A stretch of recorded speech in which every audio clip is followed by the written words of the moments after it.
Cher ami Riyad, bonjour. Bonjour. Plein de Tunisiens qui ont parlé dans la presse, dans le média, par rapport à l'histoire de la vente aux enchères de patrimoine tunisien. Alors, c'est pas du patrimoine tunisien, c'est la collection d'une famille tunisienne donc, qui est composée essentiellement de documents concernant la période bellicale. Cette collection, c'est une collection privée, ce n'est pas une collection publique.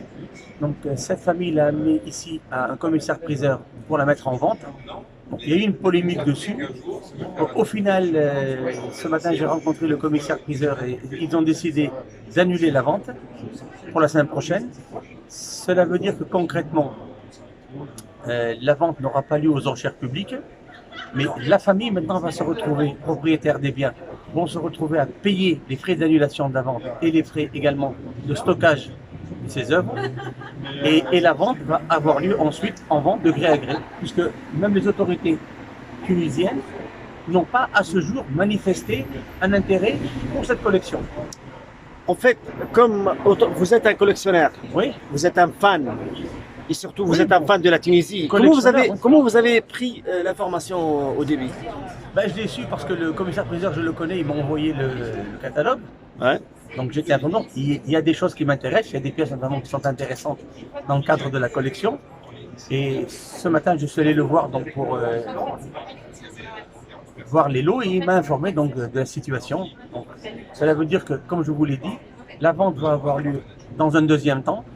Les autorités françaises, les autorités tunisiennes qui apparemment il y aurait une polémique, c'est surtout une polémique des autorités tunisiennes qui a circulé alors que sur le fond, le commissaire-priseur n'a rien reçu, n'a reçu aucune information des autorités tunisiennes demandant l'annulation de la vente ou la préemption, parce que souvent, à Drouot, il y a souvent des pièces de collection qui ont un intérêt. En fait, pour là, le musée. on parle de gros, l'espace de la Oui. vente. Oui, Drouot, donc ça c'est une maison de vente à Paris, donc le commissaire-priseur, donc la vente était prévue donc à l'étude du commissaire-priseur, pas à Drouot même ici.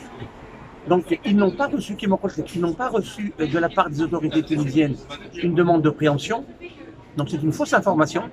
Par contre, les propriétaires de cette collection, vu la polémique, ont décidé d'annuler la vente et puis de réfléchir. Ça ne veut pas dire qu'ils vont récupérer leurs biens, parce qu'aujourd'hui maintenant, pour qu'ils les récupèrent, ils vont se retrouver à payer une somme assez importante sur les frais d'annulation et les frais de stockage de ces œuvres. Donc ces biens ne rentreront plus en Tunisie, ça c'est clair. Même pour la famille, pour récupérer leurs biens maintenant, ils vont devoir payer une somme assez importante. Et je vois mal comment ils vont faire, sauf s'ils la vendent. Est-ce que le ministère de la Culture, par exemple, tunisienne, ils ont pensé à récupérer ça pour le patrimoine national? Non, rien du tout. L'information que j'ai eue aujourd'hui, c'est que les propriétaires de cette collection, Les propriétaires? les propriétaires de la collection, je parle des propriétaires, eux avaient proposé notamment dans cette collection, il y avait un Coran qui appartenait à l'avant-dernier bey de Tunis. Ils avaient notamment, eux, proposé déjà au ministère de la Culture en Tunisie de leur le vendre. Et le ministère tunisien a répondu négativement en disant qu'il n'avait pas d'intérêt sur ce Coran.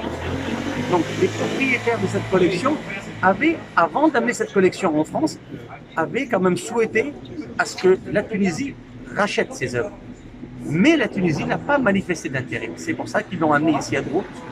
C'est une place connue sur le plan international où toutes les œuvres circulent et souvent, quand il y a des œuvres majeures pour l'État ou pour des musées, ils viennent à la vente, ils participent à la vente, ils sont en droit de mettre une préemption, mais ils achètent au prix de l'enchère.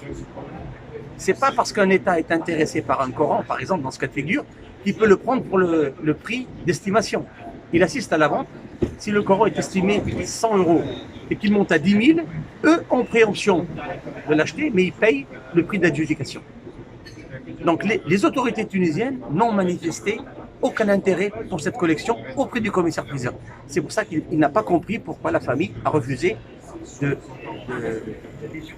confirmer la vente, puisqu'ils sont totalement en droit de les vendre. C'est une collection qui est privée, ce n'est pas une collection publique, ce n'est pas une spoliation ni d'un musée, ni d'un bien public. Voilà.